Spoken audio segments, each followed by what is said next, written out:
Salam berjumpa kembali bersama saya Sandro Jabrik Wong Gandeng Sakdonya. Mohon untuk tidak menyebutkan nama dan identitas dalam percakapan ini karena percakapan ini mau saya naikkan dalam konten YouTube. Gimana Mbak Apa kabar Mas Sandro? Alhamdulillah wa syukurillah. Kita pernah ketemu loh di dalam MTR. Pernah ketemu di dalam MTR. Masalahnya sih pernah ketemu di dalam MTR wakeh ya Mbak. Piye? Aku kudu piye? Iya, aku yang pernah ketemu Mas Sandro kan aku bilang ini Mas Sandro kan YouTuber, aku bilang kan iya. Terus Mas Sandro bilang wis duelan garangan apa urung? Siap. Mas, Gimana? tak cerita dulu ya. Boleh. Masalahnya sih simple, masalahnya simple. Gimana? Bulan 12 tanggal 14 tahun ini aku tuh finish kontrak. Siap. Finish kontrak, majikan tuh kayaknya yang majikan laki-laki mau nambah, yang majikan perempuan kayaknya masih bingung dia kan. Tapi kalau menurut aku kurang suka sih majikan perempuan cerewet. Ya orang sini memang cerewet sih ya, tahu sih aku gitu kan. Cuma gimana ya, pokoknya aku nggak nyaman aja, udah kayak gitu aja, intinya kayak gitu. Aku kerja di daerah Songsoy di villa gitu, rumah 4 tingkat, istri 2, suami 1. Mantap. Iya, istri 2. Terus. Satu singsang itu 2 istri ya, satu rumah semua. Yang istri di rumah bagian bawah sama aku, yang istri kedua lantai 2, yang lantai 3 tempat kucing. Yang lantai atas itu ya kayak waterpark gitu, tempat BBQ-an, tempat olahraga kayak gitu kan. Siap. Yang laki-lakinya seneng kayak gitu hasil kerja aku, ya job bersih-bersih aja sih. Yang istri kedua nggak masak, tapi istri pertama aku masak kayak gitu kan. Siap. Aku sebenarnya aku betah sih kerja sini Mas, tapi pernah di itu loh, kayak apa, pelecehan tuh udah pernah sama suaminya. Berarti doyan ya? Iya, dia biarpun istri 2 itu dia masih berani bawa perempuan naik rumah Mas, cewek. Kayaknya gitu, gonta-ganti gitu kan. Jadi dia mau menyamakan pembantunya kayak gitu loh Mas. Terus? Terus kayak gini kan, kayak dia minta picit. Kadang kita yang sebagai babunya ini mau nolak serba salah kan. Serba salah, namanya pekerjaan kan. Siap. Kadang kita sorry ya, terus bilang gini, kamu mau nggak micit aku sekali 2 kali itu oke lah micit ya Mas ya, oke. Terus ada satu hari itu dia ngomong kayak gini, habis micit itu, you can take care my junior, dia ngomong gitu loh sama aku Mas. Terus aku kan gemeter ya, aku bilang ya langsung sekucur tubuhku langsung merinding kayak gitu kan. Terus ya aku tolak dengan santai aja gitu kan. Aku bilang aku nggak bisa, masalahnya aku punya suami, aku bilang kayak gitu Mas kan. Terus aku bilang kayak gitu ya, aku selesaikan pijitku, aku keluar kayak gitu. Terus suatu hari itu ada lagi dia kayak ngajak itu Mas, dia suruh aku naik ke lantai atas. Ya kayak nggak secara, masih ada sih chatannya, tapi udah dihapus kayaknya ini, dia ganti nomor HP. Terus kan dia ngechat, kalau kamu mau naik ke atas sekarang kayak gitu loh. Pikir aku mau apa, pikir aku nih kan. Jadi tak simak chatan dia tuh, berarti dia ngajak aku kayak gitu loh Mas.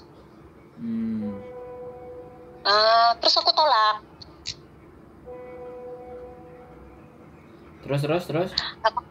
Terus aku tolak, aku bilang sama dia, aku nggak mau, aku bilang mulai besok lain waktu atau seterusnya aku nggak mau micit kamu lagi, aku bilang kayak gitu. Aku pengen kerja seperti biasanya, aku bilang kayak gitu loh Mas.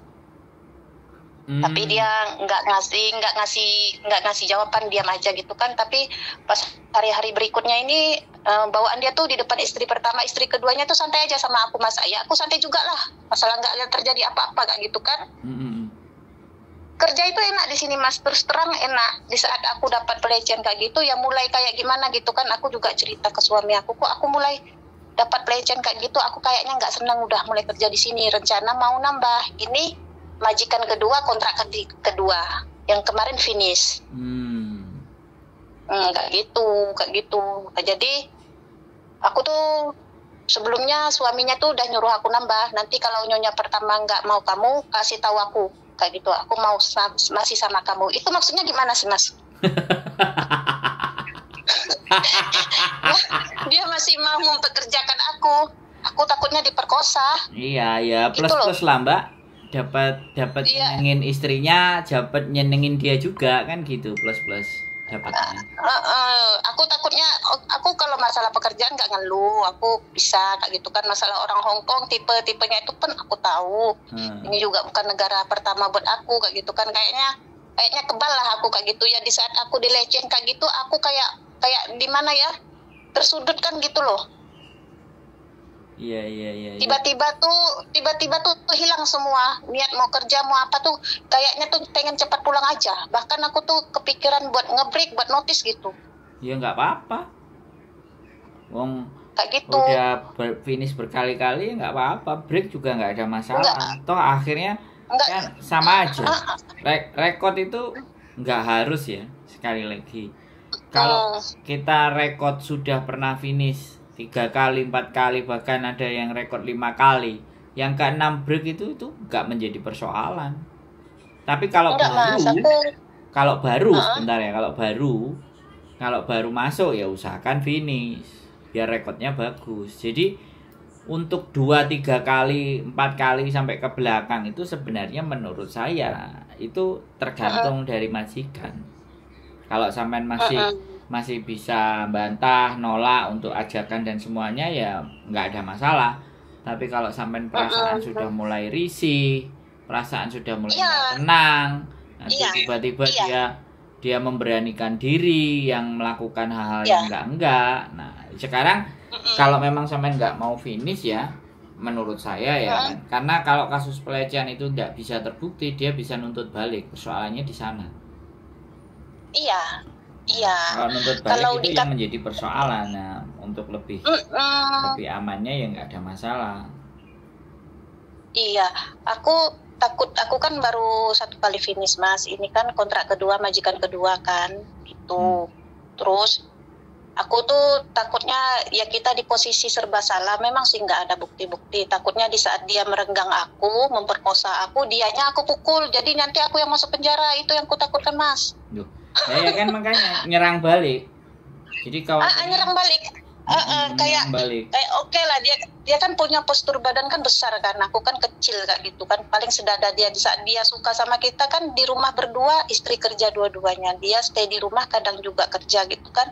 Saat dia mau sama kita nolak, direnggang, kita diperkosa. Ini bukan sekali 2 kali loh, Mas. Tapi belum terjadi aja. Badan aku udah pernah dipegang. Kenapa? Memang sih nggak ada bukti. Nggak bengkak karena apa? Apa? Bengkaknya karena apa? Nggak bengkak. Udah pernah dipegang gitu. Badanku tuh udah pernah dicolek, diremas kayak gitu udah pernah. Aku menghindar. Makanya kayak ketakut. Tapi memang nggak ada bukti sih. Kita mengajukan pelecehan tuh memang nggak ada bukti. Itu susahnya. Ya break aja loh daripada masalah kalau menurut saya loh ya. Karena dia udah nyoba sekali, kita diam aja ya pasti akan 2 kali, 3 kali dan berusaha. Nah, iya, laki-laki kan kayak gitu ya, Mas. Iya, namanya laki-laki, apalagi dia ada di situ, dia punya apa ya? Punya sesuatu, istri 2 aja ditaruh di situ, dia aman-aman. Artinya kan istrinya kan tidak hanya butuh kasih sayang, istrinya hanya murni butuh uang. Jadi nggak apa-apa lah, terserah lah. Yang penting uangku nggak dikurangi. Yang penting aku megang perusahaannya ini, perusahaan itu. Ya itu kan beda prinsip. Ya sampean kan lain. Ya, sampean tidak dijadikan istri, hanya di situ sifatnya nggak permanen dan bantu, tidak ada benefit dan keuntungan yang lain. Ya ngapain dipertahanin? Kalau saya sih supaya aman aja. Ya semuanya balik ke dalam diri sampean sih. Karena selama ini Indonesia yang ada kasus pelecehan seksual selama ini ya, yang saya tahu, yang hanya saya tahu lah. Saya nggak tahu di luar sana. Saya belum pernah menemukan kita menang. Kan iya, aku juga mempelajari itu, Mas. Aku sering nonton YouTube sampean, sering kan. Kita yang gimana? maksudnya gini Mas, kan ini kan tanggung, kalau aku mau notis menggebrik tanggung kayak gitu ya, tanggung ya, ibaratnya aku pandai jaga-jaga diri dulu lah sampai finish, rencananya mau pindah majikan kayak gitu. Ya kalau Sisa saya berapa nggak bulan apa-apa sih, lagi. kalau saya semuanya terserah sampean. Kalau saya sih pikirannya bukan persoalan tanggung dan nggak tanggung, tapi ketika sudah terjadi dan itu menjadi trauma tersendiri buat sampean, menurut saya ya trauma Mas, memang worth trauma. it. Saya Makanya memang trauma. bagi saya nggak worth it. Kalau di ujung dan endingnya nanti kita ada perasaan trauma dan ketakutan yang berlebihan, ya nggak worth it. Tapi kalau sekali lagi pertimbangan sampean, sayang, butuh duit, ada ini, ada yang saya belum kelar, itu kan sekali lagi faktor itu tidak sampean ceritakan di sini gitu loh. Jadinya kan bagi saya ketika sudah jelas yang terjadi seperti itu dan kita masih berusaha bertahan, ini kan jadi pertanyaan. Iya. Jadi pertanyaan. Saya bertahan itu ya. Jadi saya yang sampean ceritain ya mungkin saya orangnya sedikit lebih kritis ya untuk ngelihat sesuatu itu nggak cuma dari depan aja. Orang cerita sama saya mencoba melihatnya dari samping, dari kiri, dari kanan. Jadi agar supaya apa? Saya bisa memberikan masukan dan pandangannya itu bijak, bukan hanya benar. Kalau benar saja, sekali lagi, itu tidak cukup Nek buat saya. Saya justru bagaimana saya bijak menyikapi hal yang semacam ini. Makanya harus ngelihatnya. Makanya kalau saya bilang ini pelecehan itu dampaknya adalah trauma. Lah kalau sampai menganggap nilai uang yang nanti sampai akan korbankan dengan nilai trauma, merasa bahwa ya lebih sayang uangnya, ya nggak apa-apa. It's going on, lanjutkan ya, go on, lanjutkan dan teruskan, continue, silahkan. Tapi kalau sampai ngerasa bahwa ini berdampak karena rasa was-was, karena rasa takut dan bekerja juga sudah, ya sudah. Kalau sudah bekerja seperti itu ya selesaikan. Kalau saya loh ya. Karena kemarin ada yang cerita Mbak, kerja di tempatnya majikan di awal-awal ya kan, gajinya 5.000, tahu-tahu gajinya dinaikin 7.000, tapi diajak berbuat sesuatu sama majikannya. Lah karena dia ngerasa baik dan dianya juga butuh uang, jalan terus. Nah di belakang-belakang kan sudah nggak pernah dipakai lagi, keintimannya nggak terjadi lagi, tapi gajinya masih 7.000. Dan perasaan sense of belong, jadi karena dia merasa dekat sama majikannya, begitu ada yang nggak suka sama dia mulai GR-nya muncul, rasa cemburunya muncul, seolah-olah dia itu menjadi kesayangan. Nah ini kan ini sebaliknya, diberikan perhatian dari awal, ketika belakang-belakang sudah nggak diperhatikan, dianya mulai kekecewaannya muncul, diluapin. Nah kan nggak fair, berarti terlalu GR.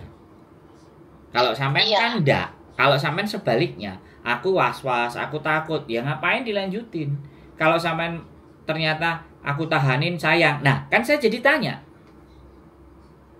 sudah sedemikian dibegitukannya dan sampean dari kalimat sampean semuanya tidak ada yang menyatakan pertanyaan suka atau membuka diri. Ini kan saya jadi bertanya sama sampean, why? Kecuali sampean ngomong utangku cik 50.000 masih. Enggak, aku enggak ada, insya Allah Mas, aku enggak ada utang bang. Demi Allah enggak ada, alhamdulillah. Bikin bread. Enggak ada. Enggak ada. Aku kayak gini Mas ya, yang aku beratkan itu aku dapat majikan yang baik, pekerjaan enak kayak gitu. Itu yang saya pertahankan di sini kan. Pikir aku berjalan baik-baik aja sampai finish kayak gitu kan. Nyatanya aku nggak tahu ya kalau singsangku ini entah suka sama aku atau apa. Tapi kalau terus terang gaji aku di sini memang besar Mas. Dari awal. Karena kan dari awal memang besar, kayak uang makan berapa? Dikasih sendiri. Besarnya berapa? Besarnya berapa? Ya ada sekitar 7.500. Nah, makanya kan dari awal saya mikir, kenapa? Ya kenapa? Ya. Ada yang diberatin, ada ternyata gaji segitu. Ya. Iya, gaji segitu. Kita mempertahankan itu gaji besar, dikasih makan bebas kayak gitu kan. Kita pokoknya nggak ada kekangan. Ya yang bermasalah ini yang laki-laki ini Mas di situnya. masalah kayak apa, kayak makanan, kayak skincare kita, kebutuhan kita juga dibelikan di sini Mas. Pokoknya baik deh itu. Bukan saya aku bilang orang di sini baik, cuma dia perhatian dengan pembantunya kayak gitu. Tapi kan di belakang itu baru terjadi nih sekitar 2 bulan yang lalu kayak gini Mas. Kayak gitu. Nah makanya sekali lagi Kak, sampean bertahan dengan posisi yang seperti itu. Kemarin itu ada. Kemarin itu juga ada anak ya. Kebetulan si majikannya juga lumayan tua, bagus ya. Dan saya perhatikan anak ini bercerita ke saya ya kan. Pelecehan mulai begini-begini. Tapi tak lihat arlojinya itu, saya tahu bahwa barang itu bukan barang yang murah gitu. Saya tahu. Dia cerita, ya aku diem dong. Ya aku bukan orang yang gampang terus diceritain, terus akhirnya membenarkan atau oh gini enggak. Saya kan mengamati Mbak. Setiap apa yang teman-teman sampaikan ke saya itu saya lihat, saya dengerin, saya perhatikan. Di mana sisi letak persoalannya. Kan saya tunggu. Nah, jadinya. Terus ternyata dia juga sama. Jadi dia ngerasa kok sudah mulai aneh, tapi ya saya tidak memungkiri perempuan sekali lagi kalau disenengin, diperhatikan, dimanja, dibelikan semuanya, melayang kan Mbak? Ya. Melayang. Aku nggak melayang itu. Mas. Aku nggak. Aku malah takut. Sekarang gini, sampean nggak melayang, tapi sampean berbicara, sampean mempertahankan 7.500. Bagi saya ya benar, sama itu aja. Sama aja, kecuali saya nggak peduli 7.500. Saya akan selesaikan ini semuanya daripada ke belakang saya masih trauma. Nah ini loh Mbak. Ya. Saya Mbak, mohon maaf sekali lagi saya, ya kan. Iya. Saya itu bekerja dengan YouTube, ya kan. Yang satu saya udah dapat hasil yang enak, punyanya orang. Saya hanya cuma ngisi ABCD. Tapi kalau saya sudah nggak pas dan nggak feel, ya saya tinggalin. Saya sekali lagi tidak menyayangkan sesuatu yang besar buat saya. Tapi saya lihat gitu. Kalau ke sayanya atau ke tempat sayanya atau bagaimana ya, sesuatu rezeki. Calo, saya mau jadi calo contohnya. Job cowok banyak banget. Saya mau nipu itu sangat bisa sekali. Tapi kembali lagi. Ya kan? Bukan tujuan itu yang saya cari dalam hidup. Iya. Uang itu punya batas. Tapi rasa percaya itu kalau bisa kita menjaga dan mempertahankan selamanya, karena sifat uang itu datang kepada orang yang bisa dipercaya. Ini sudah fix ini. Ini sudah rumus dan ini sudah prinsip. Makanya penting bagi saya untuk menanamkan kepercayaan dulu agar rezeki itu datang ke saya. Jadi kalau sampean sekarang bercerita, menurut saya, ya hemat saya sekali lagi. Makanya kan tadi saya bilang, kalau sampean ada utang, ada punya sesuatu yang sampean harus selesaikan, dan nggak bisa kalau nggak dari uang yang segini. Kalau semuanya nggak ada, dan sampean masih berat, kan saya menjadi bertanya. Otak saya bertanya, ada apa? Nggak ada apa-apa Mas. Ya itu yang aku pertahankan, gajinya sama kerja enak aja. Yang lain nggak ada lebih gitu. Nggak ada. Ya rencananya itu mau selesai finish aja ini Mas. Mau ganti majikan itu aja intinya. Aku tuh mau cari rekod yang baik gitu loh Mas. Nggak mau notice, nggak mau nge-break. Insya Allah bisa aku pertahankan kayak gitu. Itu aja sih niatnya. Ya nggak ada masalah kalau memang itu sudah sampean putuskan. Tapi satu kali lagi kalau sampean melakukan seperti itu, kemudian sampean juga tidak melaporkan, maka dia akan cenderung melakukan sesuatu yang lebih. Iya, ini itu udah kepikiran juga sih. Cuman saya sampaikan, dan ketika melakukan lebih dan hasratnya sudah nggak terbendung, maka dia menggunakan berbagai macam cara. Ya, jadi namanya orang laki-laki, sudah hasratnya tidak bisa terlampiaskan dan tidak bisa terpuaskan, maka dia bisa menggunakan cara apapun, apalagi bojo 2 aja sudah, orangnya juga kaya. Kalau cuman sekelas sampai Iya, aja benar. masa nggak bisa naklukin, itu kan harga dirinya yang terinjak. Lah itu saya cuma Ya benar, berpesan Mas. hati-hati, waspada, ya jaga diri baik-baik. Saya nggak bisa ngomong Iya. banyak sekali lagi karena sampai ngerasa bahwa sayang mau ditinggalkan angka segitu, ya wis, saya nggak menjadi persoalan. Saya nggak perlu korek Mas, yang lebih dalam lagi karena bagi saya kalau gitu loh. ya Gimana? rencananya mau cari majikan sama Mas ini. Yo. Kan misalnya cari majikan baru, aku pulang nunggu visa di rumah boleh nggak? Ya nggak ada masalah, yang penting sampean balik, tapi ada biayanya karena kan harus pulang ke Oh. Indonesia. Iya, maksudnya kalau cari majikan di situ kan, terus udah tanda tangan kontrak, nunggu visa di rumah, itu aku harus nyimpan uang atau gimana, Mas? Ya enggak, ya nanti makanya kita bicarakan. Kalau bujuku kan kita lihat data dulu, kita lihat semuanya, ya. Tapi Oh, enggak harus nyimpan duit gitu ya? Yang makanya sekitar kita 3.000, bicarakan di 2.000 sini. Itu semuanya uang itu bisa kita bicarakan. Yang penting datang dulu ke sini, ya ngobrol, terus biodata, kayak Sujike, semuanya cek, terus kita tawarkan ke majikan, ya. Kalau sampean break, kalau sampean rekodnya bagus, sampean break, sampean belum break aja. Kalau kita sudah nyodorin kemarin yang pelecehan seksual yang pertama yang kita bantu juga, dia belum keluar majikan, imigrasi sudah nelpon kita. Anak ini kapan keluar? Berarti kan itu sudah ongoing proses. Oh, kayak gitu ya, Jadi Mas, begitu ya. dia pulang 2-3 hari, fotonya dia sudah nyampe bandara Indonesianya, kita kirim ke imigrasi, visanya diturunin, Mbak. Jadi pulang 3 hari. Pulang 3 hari visa udah turun. Kan harusnya istirahat sebulan. Akhirnya dia minta waktu 1 bulan. Minta waktu sebulan, kemudian suaminya tidak terima atau dia fisik kangen karena mau ada ulang tahun. Padahal visa udah turun. Nah, ini yang kami sangat sayangkan. Oh, iya. Ya karena kan orang itu nggak bisa komitmen kalau sudah di rumah ketemu suaminya, ketemu keluarganya. Kadang kita itu spot-spot jantung karena kan kita udah terima uang dari majikan. Oke, ya paham. Nah, paham nggak sampean? Jadi kadang ini yang membuat jadi reputasi di mata majikan. Kalau teman-teman mah mau sowai, aku nggak sama kamu, cari agent lainnya banyak.